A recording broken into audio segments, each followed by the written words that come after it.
Sumainyo ang Panginoon. At sumaiyo rin. Ang mabuting balita ng Panginoon ayon kay San Lucas. Papuri sa iyo, Panginoon.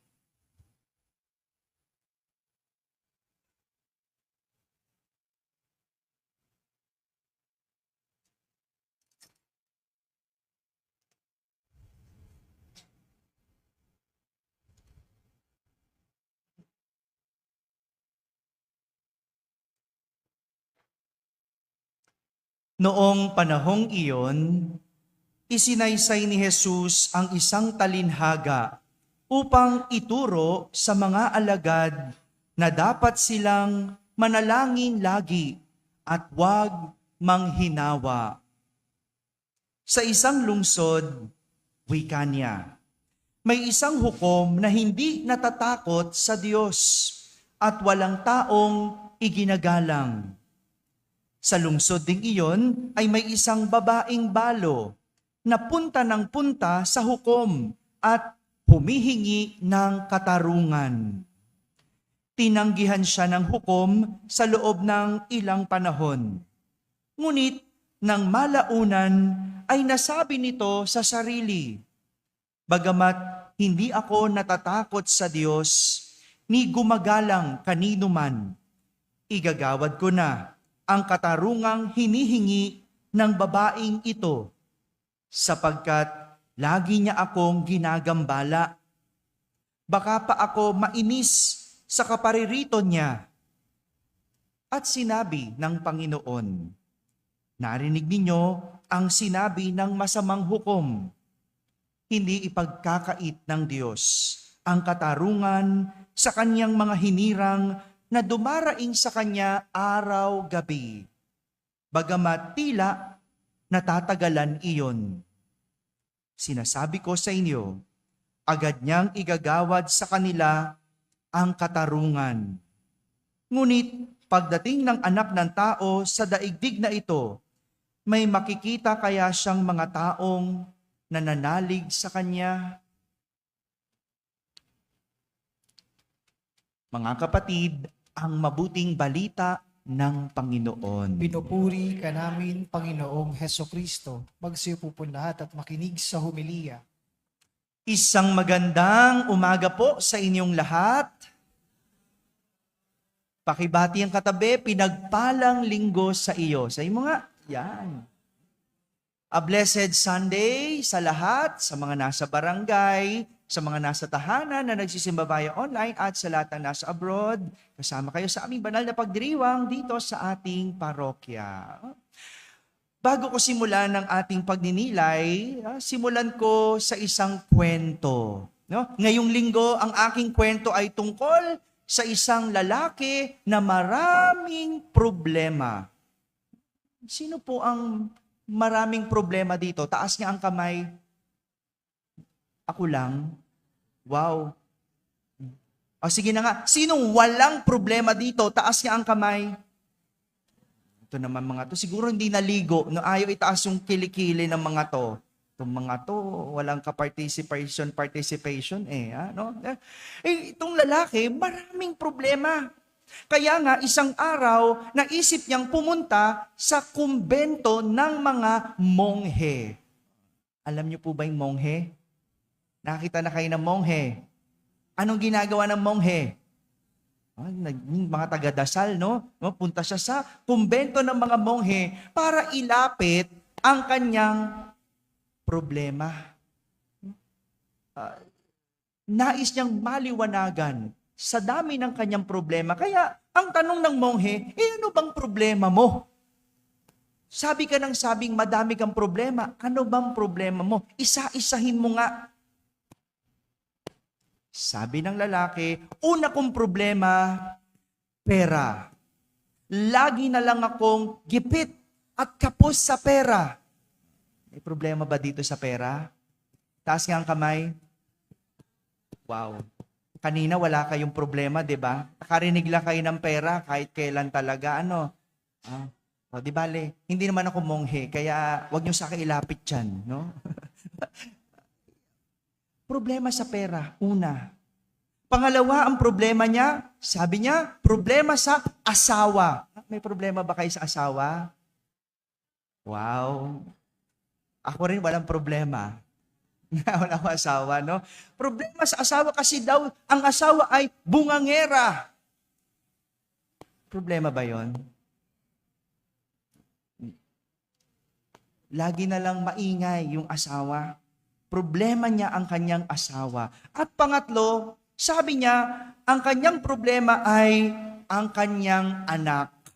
No, grabe naman 'tong lalaki na 'to, lahat na pinoproblema. No, sabi ng monghe, ano bang problema mo sa anak mo? Oh, sabi, lagi na lang cellphone ng cellphone. Ayaw mag-aral at ang hirap utusan. May anak ba kayong ganon? Kayo ba yung lalaki? No? Parang nabibinggo nyo lahat ng problema ng lalaki, no? Problema niya, anak niya. At sabi niya, pang-apat tong problema ay ang aking kalusugan. Hindi na ako naubusan ng sakit. Lagi na lang ako may sakit. Sabi ng monghe, ano pa? Hindi ka pa ba matitigil?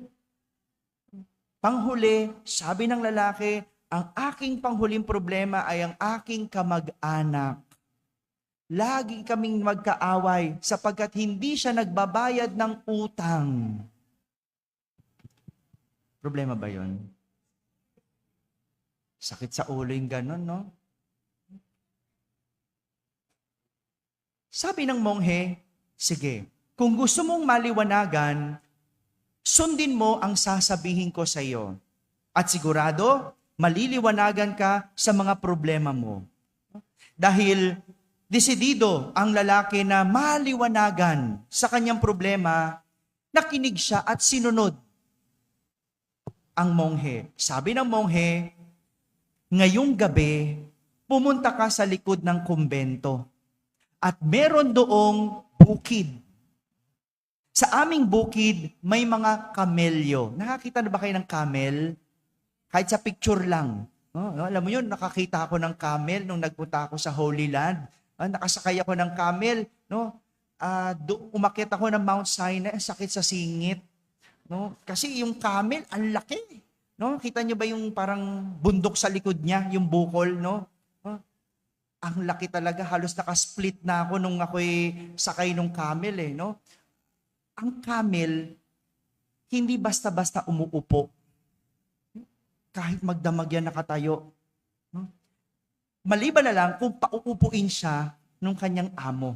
No? Kaya sinabi ng monghe, sa aming bukid may mga kamelyo.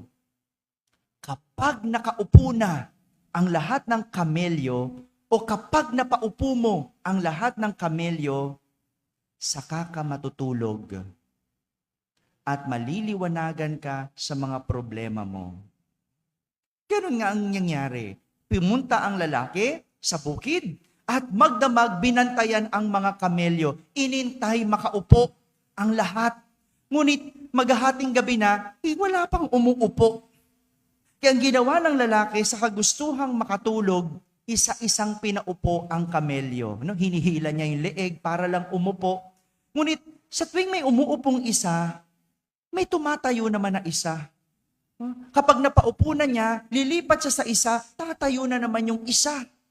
At merong kamelyo na basta na lang umuupo. Pero merong kamelyo na ayaw talagang maupo. Inabot na siya ng umaga at pinuntahan siya ng monghe. Tinanong siya, kamusta? Nakatulog ka ba?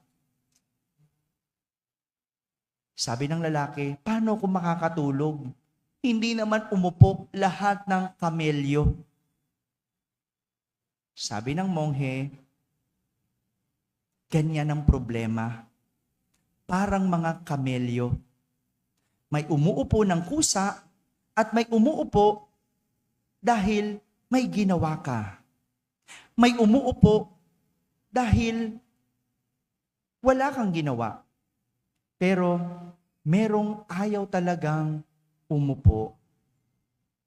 Parang problema, merong nawawala kahit wala kang gawin. Meron namang natatapos dahil may ginawa ka. Pero merong problemang hindi talaga natatapos at ayaw mawala. Mga kapatid, ito po ang pinapahiwatig sa atin ng mga pagbasa sa araw na ito. Sino may problema? Ako. Ang dami kong problema. No? Kahit hindi ako may gawa, pinoproblema ko. No? Kaya ang ganda ng ating mga pagbasa dahil ang tinuturo sa ating pagsusumikap, meron tayong matatanggap dahil may paraan sa taong makatarungan. Sa ating unang pagbasa, narinig natin ang kwento ni Moises at ni Josue. Inutusan ni Moises si Josue na makipaglaban sa mga Amalesita.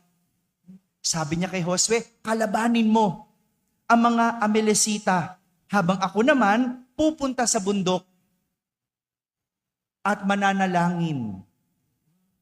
Kasama ni Aaron at Hur, pumunta si Moises sa isang burol. At dahil nasa burol, nakikita niya ang labanang nangyayari. At sa tuwing itinataas ni Moises ang kanyang mga kamay, nananalo si Josue. Pero kapag binababa niya ang kanyang kamay, natatalo si Josue. Siguro, no? Nakikita ko, na-imagine ko, tuwing tinataas ni Moises ang kamay niya, si Josue nakakasapak. Nasusuntok niya yung kalaban. At tuwing binababa naman ni Moises ang kamay niya, nasasapak si Josue. Bakit ganun? Kasi yung pagdipa, pagtaas ng kamay ni Moises ay simbolo ng kapangyarihan ng panalangin sa Diyos. Ang galing, no? Kaya kaming mga pare, nakikipapansin nyo, di ba? Lagi nakadipa. Pag sabi, manalangin tayo, di ba? No? Simula pa yan sa Old Testament. No? Kaya lahat ng ginagawa natin sa misa, nasa Biblia. Kaya yung mga sekta dyan, na nang tutulig sa atin, no, hindi nila alam ang sinasabi nila. No? Lahat ng nasa misa, nasa Biblia. No? Yung pagtaas ng kamay, simbolo ng kapangyarihan ng panalangin sa Diyos. At anong sinasabi? Sa tuwing tinataas ni Moises ang kamay, napapanalo ni Josue ang laban. Ang galing, no? Kaya nga, si Moises may kasama. Sinong kasama niya? Si Aaron at Hur. Sapagkat mahirap naman talaga dumipa ng matagal. 'Di ba? Kaya nung ginawa, si Aaron at si Josue, si Aaron at si Hur, no, tinukuran yung kilikili ni Moises, no? Para hindi niya maibaba. Kasi tuwing ibababa, ano mangyayari? Matatalo sa laban, no? Ano pinapakita nun? May mga tao na dapat tumutulong sa atin. Nagdadala sa atin. Kasi nakakapagod naman talagang manalangin. No? Kayo po ba? Paano ang inyong posture ng panalangin? Hello? Ganyan na? Tulala lang, ganyan? Di ba, paano kayo manalangin? Di ba ganyan? Oh, ano iba? Nakaluhod. Yung iba, ganyan, hawak ang rosaryo, di ba? Imagine mo, gumanyang ka ng matagal sa iyong dasal. Di ba? Wala pa nga akong 10 minutes mag-homily, pumipikit-pikit ka na di ba? Bumibigay ka na di ba? Oh, ang hirap magdasal. Totoo yan. No? Pero, anong sinasabi ng ating unang pagbasa? Sa pagsusumikap, at sa paggawa ng paraan, mananalo tayo sa anumang laban. Keep on praying. Dasal. Huwag mong tigilan. Alam nyo, last week, ako po'y nasa Italy. No? Alam nyo ba yon? Napunta ako ng Italy. Saglit lang naman. No? Pagod na ako sa Pilipinas na-joke lang. No? Nando kami sa Italy at nagkaroon kami ng pagkakataon ma-meet ang Santo Papa. No? Kaming mga pari ng Maynila, nung kalahati, nagpunta ng first batch, no? Na-meet namin ang Santo Papa, no? medyo may special ano lang kami, no? May special letter kami sa Santo Papa na mamimit siya, no? Habang nagsasalita ang Santo Papa, napakalapit ko. Napakalapit namin, no? At libo-libong tao doon sa loob ng St. Peter's Square. Puno, dami. No? Nakailang beses na ako nagpunta doon, pero doon ko lang nakita, ang dami. No? Kasi Jubilee year. No? At lahat gusto ng atensyon ng Santo Papa. Siyempre, di ba? No? Kahit yaman kami mga pare, nag-uunahan eh. No? Ang tangkad ko, hindi ako napunta doon sa harapan. No, talagang nagbabalyahan na kami mapunta lang sa harapan kasi hilera kami na parang class picture na alam na ang Santo Papa pupunta sa gitna. 'Di ba? Siyempre, kaming mga pare papansin din kami, no? Talagang kanya-kanya, no? Pero na matangkad ako, napunta kami sa likod ni Father Douglas. No, sabi ko, anong gagawin natin? Paano na? No? No, naisip ko, sabi ko, alam ko na meron akong bertud no? Isisigaw ko yung secret ko na laging sinisigaw. No, sisigaw ko dati Lolo Kiko, no, 'di ba? Si Pope Francis, no? Sabi ko sisigaw ako Lolo Leo, no? Kasi ibang lengguwahe, lahat sumisigaw po, gano'n, no? Nasa isip ko, sisigaw ako, no? Lolo Leo, para maiba naman yung lengguwahe, maiba, no? Titingin yan sa akin. No, 'yun ang nire-ready ko. Pero mula sa kalayuan, may bata. Siguro 3 to 4 years old. Pinasa ng tatay sa leeg niya. At pinasisigaw niya. No? Pope Leo! Ang bata, ang tinis ng boses. No? Ang laki ng St. Peter's Square. Ang daming tao, lahat sumisigaw. Pero napukaw niya yung atensyon ko sa tinis ng boses ng bata. Ang puti-puti ng bata. Sa puti niya, namumula na siya kakasigaw. Si Pope naman, iniisa-isa pa yung mga obispo. Tagal na mga obispo, nagtsikahan talaga, bawat isa may moment din. No? Paano ka mapapansin? Nung napatingin ako doon sa bata, sigaw siya ng sigaw. Sigaw siya ng sigaw. Ayaw tumigil ng bata. Hindi naman tumitingin ng Santo Papa. Siguro hindi niya naririnig. Sa dami sumisigaw. Sabi ko, sana tumingin. Tingin ko yung bata, sigaw na sigaw, namumula na siya. Yung tatay naman, kalabit ng kalabit doon sa paa niya, parang, sige, sigaw pa, ganon, no? Sana tumingin, sabi ko, tumingin ka, yun yung naging bulong ko. At tumingin yung Santo Papa. Alam mo, natulala yung bata. No? Tumigil siya, natulala yung bata, nakanganga. At parang ganyan, yung sinasabi ng unang pagbasa, huwag mong tigilan. Gawan mo ng paraan at mapapanalo mo ang laban. Yan ang sinabi ng unang pagbasa. Samantala, sa ating ebanghelyo, sinasabi naman ni Jesus sa pamamagitan ng talinhaga na igagawad ng Panginoon ang hiling na may katarungan. Sabihin nyo nga po, katarungan. Sa Ingles, justice. Justice. No? Hindi justice. Ang ginagawa sa atin ng gobyerno, justice. Mga walang makatarungan yung mga yan no? Justice. Ano yung justice? Yung halimbawa, bumili ka ng 1 kilong bigas. Magkano bigas? Hindi 20? Sabi 20 daw. Tamo yun, nabudol tayo. 20 daw, 55. Ay, depende na lang sa ganda. Sabi doon sa akin, nagmisa ako sa parola, 38 bibigas. Meron ba? Meron yata daw. Anyway, kapag bumili ka ng 1 kilong bigas na halagang 50 pesos at nakuha mo ay kalahating kilo, makatarungan ba yon? Bakit? Kulang. Nagbigay ka ng pang 1 kilo, natanggap mo, kalahati. Dapat matanggap mo, 1 kilo. Yan ang katarungan. At ganyan na sinasabi ni Jesus sa ating ebanghelyo. Ibibigay ng Diyos ang hinihiling natin ng may katarungan. Kaya yung dasal mo, tungkol sa pinansyal, igagawad kung ikaw ay makatarungan.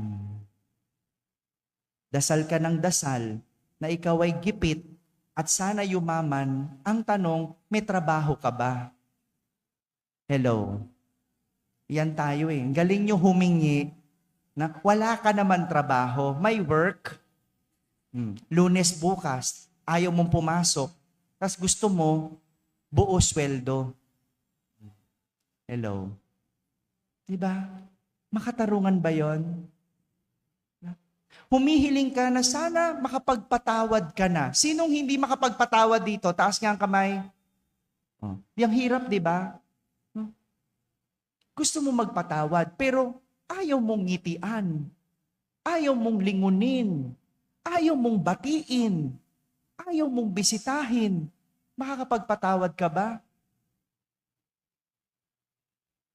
Yung anak mong laging nagsiselfone, medyo mahirap yan. No? Mahirap yan. Pero, kusa yan titigil kapag nadukling-dukling na yan. No? Pag naduling-duling na yung anak mo, at bumagsak-bagsak na sa exam yan, titigil yan, tamo. No? Minsan kasi, ganun eh. No? Kailangan bumagsak. Kailangan harapin ang consequence. Sana matuto. Kaninong problema yon? Sa'yo ba? Hindi. Sa anak mo. Yung bungangera mong asawa, mapapagod din yan. Huwag mo nang idasal. Anong gawin mo? Magpakabait ka. Kaya maingay yan kasi hindi ka mabait. Tama ba yon? Yung mga asawa, magpakabait kayo. Titigil yan, tamo. Ano ibig sabihin? May paraan. Huwag mo lang tigilan. Kung ikaw ay naiinip, huwag mong tigilang magdasal. Dahil ang sinasabi ng talinhaga, ito'y para sa mga tao para huwag manghinawa. Huwag magsawa. Mga kapatid, kahit anong iyong kulit sa panalangin, kung wala ka namang gagawin, tandaan mo, wala rin. Dahil ang pagsusumikap ay hindi lang sa panalangin, kundi meron kang dapat gawin.